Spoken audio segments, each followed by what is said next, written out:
ከራያው የድሮን ጥቃት በኋላ ህወሓት አስቸኳይ ስብሰባ በወታደራዊ አመራሮቹ በኩል ማድረጉ ተሰማ። የህወሓት ከፍተኛ ወታደራዊ አመራሮች ከትናንቱ የራያው የድሮን ጥቃት ማግስት ጥብቅ ስብሰባና ውይይት ማድረጋቸው ታውቋል። በስብሰባውም በአራት ግንባሮች አዳዲስ ወታደራዊ ስምሪቶችንና እንቅስቃሴዎችን የተመለከተ ውሳኔ ማሳለፋቸውን ውስጥ አዋቂዎች አረጋግጠዋል። በዝርዝር የምናስደምጣችሁ ዘገባችን ነው። ይህ በእንዲህ እንዳለ የህወሓት ከፍተኛ አመራሩ ለኤኤፍፒ ስለ ራያው የድሮን ጥቃት ዝርዝር ምላሽ ሰጥቷል። ጥቃቱ ስለተፈጸመበት አጋጣሚና ስለደረሰው ጉዳት ዝርዝር ማብራሪያን ሰጥቷል። የምትሰሙት መረጃችን ነው። በኢትዮጵያ ድንበር አዲስ ውጊያ ተከፈተ።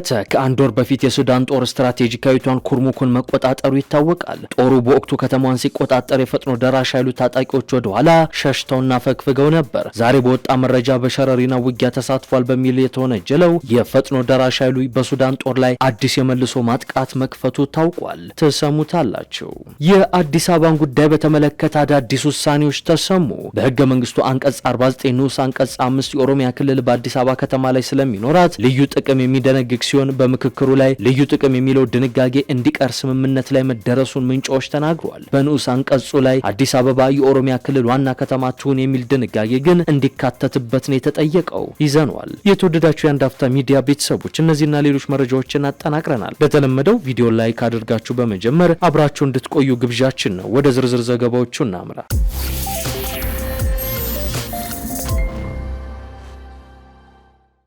በኢትዮጵያ ድንበር አዲስ ውጊያ ተከፈተ። ከአንድ ወር በፊት የሱዳን ጦር ስትራቴጂካዊቷን ኩርሙክን ተቆጣጥሮ ነበር። ጦሩ በወቅቱ ከተማዋን ሲቆጣጠር የፈጥኖ ደራሽ ኃይሉ ታጣቂዎች ወደ ኋላ ፈግፍገዋል። ዛሬ በወጣ መረጃ ግን በሸረሪና ውጊያ ተሳትፏል በሚል የተወነጀለው የሱዳን ፈጥኖ ደራሽ ኃይል በሱዳን ጦር ላይ አዲስ የመልሶ ማጥቃት ከፍቷል። ኢትዮጵያና ሱዳን በሚዋሰኑበት የብሉ ናይል ግዛት አዲስ ውጊያ የተቀሰቀሰው የፈጥኖ ደራሽ ኃይሉ አካባቢውን ዳግም ለመቆጣጠር ዘመቻ በማወጁ ነው። አካባቢው እጅግ ወሳኝ ስትራቴጂካዊ ቦታ ሲሆን ለኢትዮጵያ እንደ አይን የሚታይ ስፍራ ነው። ውጊያው በአየርና በምድር ተጠናክሮ የቀጠለ ሲሆን የፈጥኖ ደራሽ ኃይሎች ወደ ጌሳን ወደፊት እየገሰገሱ ነው። በሱዳን ብሉ ናይል ግዛት ያገረሸውና የተባባሰው ውጊያ ከኢትዮጵያ አጎራባች ድንበር ጋር እጅግ ቅርብ በመሆኑ ለኢትዮጵያ ዘርፈ ብዙ ብሔራዊ ደህንነት፣ ጂኦፖለቲካዊና ሰብአዊ አንደምታዎች አሉት። የብሉ ናይል ግዛት ከኢትዮጵያ ታላቁ ህዳሴ ግድብ በቅርብ ርቀት ማለትም 20 ኪሎ ሜትር ገደማ ላይ የሚገኝ ስትራቴጂካዊ ቀጠና ነው። በአካባቢው በሱዳን መደበኛ ጦርና በፈጥኖ ደራሽ ጦር መካከል የሚደረገው ከባድ ውጊያ እንዲሁም የድሮን ጥቃቶች ወደ ግድቡ አካባቢ ሊስፋፉ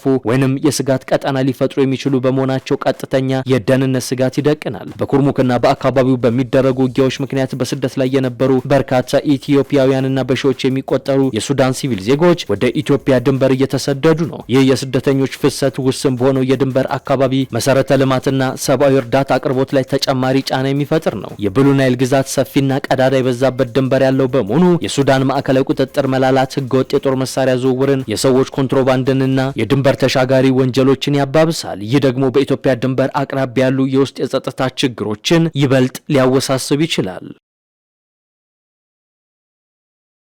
የህወሓት ከፍተኛ ጀነራሎችና ወታደራዊ አመራሮች ከራያው የድሮን ጥቃት በኋላ ጥብቅ ስብሰባ ማድረጋቸው ታወቀ።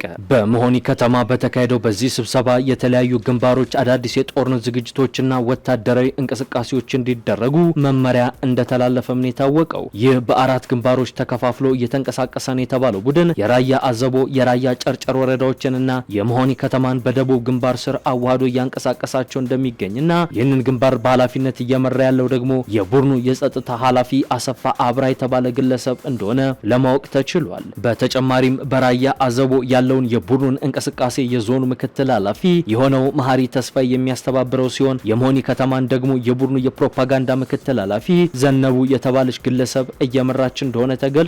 በተካሄደው በዚህ ስብሰባ ላይ ቡድኑ የተለያዩ አስቸኳይ ትዕዛዞችን አስተላልፏል ብሏል ምንጮች። እንደ ምንጮች ገለጻ ከተላለፉት የግዴታ ትዕዛዞች መካከል የሚከተሉት ይገኙበታል። የመጀመሪያው የሰው ኃይል ማደራጀትና ማሰለፍ የሚል ነው። በራያ አዘቦ 400 የሚሆኑ ነባር ታጋዮች፣ ቁርጠኛ ታጋዮችና የተወሰኑ ባለሀብቶች የተሳተፉበት ኃይል በአስቸኳይ እንዲደራጅ ይህ ኃይል ትጥቅና ስንቅ በማቅረብ የቆሰሉትን በማንሳትና የሞቱትን በመቅበር እንዲያግዝ ተወስኗል። ልዩ ተልእኮ ከ25 እስከ 30 አባላት ያሉት በጸጥታ የተደራጀ የኮሚኒኬሽን ልዩ ኃይል ተቋቁሞ በነሐሴ 7 በራያ አዘቦ ወረዳ የሚሊሻ ጽህፈት ቤት ሪፖርት በማድረግ ስራውን እንዲጀምር ታዟል።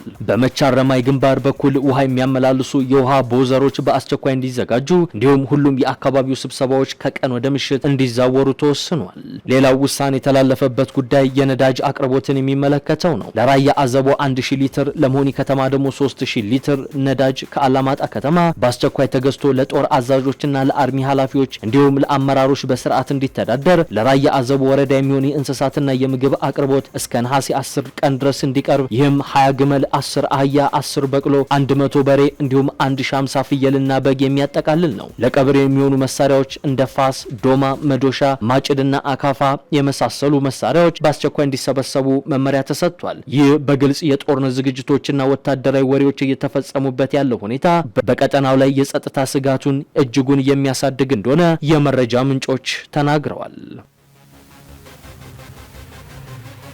በሌላኛው መረጃችን ህወሓት የተፈጸመበትን የድሮን ጥቃት በተመለከተ ለኤኤፍፒ የዜና ወኪል መልስ ሰጠ። በርካቶች ተጎድተዋልም ብሏል። ለ2 ዓመታት ያህል በከባድ ጦርነት ስትታመስ የቆየችው የትግራይ ክልል ከ2022 የሰላም ስምምነት በኋላ የተነፈሰችው አንጻራዊ ሰላም ዳግም የሻከረ ሆኗል። ሰሞኑን በክልሉ ሰማይ ላይ ዳግም የተሰማው የድሮን ድምጽና ፍንዳታ ህዝቡን ወደ አሳዛኙ የጦርነት ትዝታ እየመለሰው ነው። የትግራይ አማጽያን የኢትዮጵያ ፌዴራል መንግስት በክልሉ ላይ ገዳይ የድሮን ጥቃት ፈጽሟል ሲሉ ከባድ ክሶችን እያቀረቡ ነው። ህወሓት ዛሬ ባወጣው መግለጫም ሰኞ ዕለት በአማራ ክልል አዋሳኝ በምትገኘውና በደቡባዊ ትግራይ በምትገኘው መረዋ በተባለች አካባቢ የፌዴራል መንግስት ኃይሎች የድሮን ጥቃት አድርሰዋል። የህወሓት ባለስልጣን የሆኑት አቶ አማኑኤል አሰፋ ለኤኤፍፒ የዜና ወኪል ሲናገሩ ደግሞ ጥቃቱን የፈጸመው የፌዴራል መንግስት ነው ይላሉ። ምንም እንኳን የሟቾችና ቁስለኞች ቁጥር በውል ባይገለጽም ጥቃቱ የትግራይ ኃይሎችን ኢላማ ያደረገ እንደነበርና ጉዳት ማድረሱን ነው የአማኑኤል መግለጫ የሚያትተው። አማኑኤል ይቀጥሉና አንድ የሁለተኛ ደረጃ ትምህርት ቤት በጥቃቱ መመታቱን ቢናገሩም የዜና ወኪሉ ግን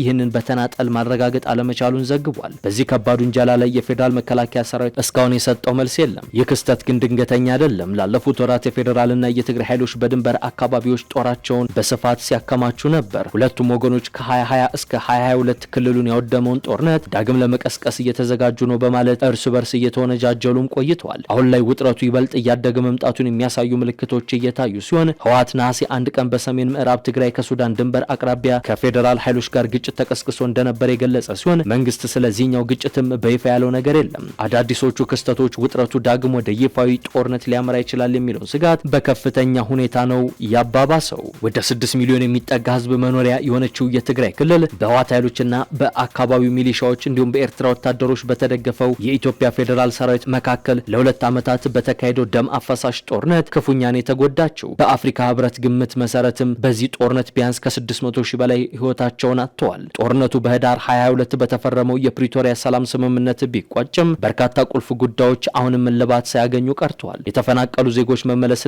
የህወሓት ኃይሎችን ትጥቅ ማስፈታት ሙሉ በሙሉ ያልተጠናቀቀ ሲሆን የድንበሬ ይገባኛል ጥያቄዎች ደግሞ የውጥረቱ ዋና ማቀጣጠያ ሆነዋል። አሁን የሚሰማው የድሮን ጥቃት ሪፖርቶችና የድንበር ላይ ወታደራዊ እንቅስቃሴዎች የሰላም ስምምነቱ ዘላቂነት ጥያቄ ውስጥ ከተውታል። ብልጽግና ቀጣዩ የመንግስት አስተዳደር ስርዓት ፓርላሜንታዊ ሆኖ ፕሬዝዳንቱ ከፓርላማው ይመረጥ የሚል ምክረ ሀሳብ አቀረበ። ህገ መንግስቱ አንቀጽ 49 ንዑስ አንቀጽ 5 ኦሮሚያ ክልል በአዲስ አበባ ከተማ ላይ ስለሚኖራት ልዩ ጥቅም የሚደነግግ ሲሆን በምክክሩ ልዩ ጥቅም የሚለው ድንጋጌ እንዲቀር ስምምነት ላይ መደረሱን ተሰምቷል። በንዑስ አንቀጹ አዲስ አበባ የኦሮሚያ ክልል ዋና ከተማ ትሁን የሚል ድንጋጌ እንዲካተት መጠየቁም ተሰምቷል። የአዲስ አበባ ህጋዊ አቋም ጉዳይ አሁንም በተመካካሪዎች ዘንድ ልዩነትን ፈጥሮ የቀጠለ ጉዳይ ሲሆን ተጠናክሮ በቀረበው የሥራ ቡድኑ ምክረ ሀሳብ ላይ አዲስ አበባ የኦሮሚያ ክልል ዋና ከተማ መሆኗ በህገ መንግስቱ ይስፈር የሚለው አማራጭ ምክረ ሀሳብ መካተቱ ተቃውሞ አስነስቷል። ይህንን ምክረ ሀሳብ ደግፈው የተከራከሩ ተመካካሪዎች የድንጋጌ በህገ መንግስቱ አንቀጽ 49 እንዲሰፍር መጠየቃቸው ታውቋል። የህገ መንግስቱ አንቀጽ 49 ንዑስ አንቀጽ 5 ኦሮሚያ ክልል በአዲስ አበባ ላይ ስለሚኖራት ልዩ ጥቅም የሚደነግግ ሲሆን በምክክሩ ልዩ ጥቅም የሚለው ድንጋጌ እንዲቀር ስምምነት ላይ መደረሱ ምንጮች ገልጸዋል። በንዑስ አንቀጹ አዲስ አበባ የኦሮሚያ ክልል ዋና ከተማቱን የሚል ድንጋጌ እንዲካተት መጠየቁንም ዋዜማ ራዲዮ ዘግቧል። ለተመካካሪዎች የቀረበውን ምክረ ሀሳብ ተከትሎ በተሰጡ አስተያየቶች በሁለቱም ወገን ማሳመኛ ያሏቸውን ነጥቦች ያነሱ ተመካካሪዎች አሉ። አሁንም ስምምነት ላይ ግን አልተደረሰም። በተመካካሪዎች የተነሱ አስተያየቶች ተካተው የአጀንዳው ምክረ ሀሳብ ዳግም እንዲቀርብ መወሰኑን የዋዜማ ምንጮች የገለጹ ሲሆን በዋናነት የከተማዋን ህጋዊ አቋም በሚመለከት የቀረቡት ሁለት አማራጮች አከራካሪ ሆነው መቀጠላቸው አይቀሬ ነው ተብሏል።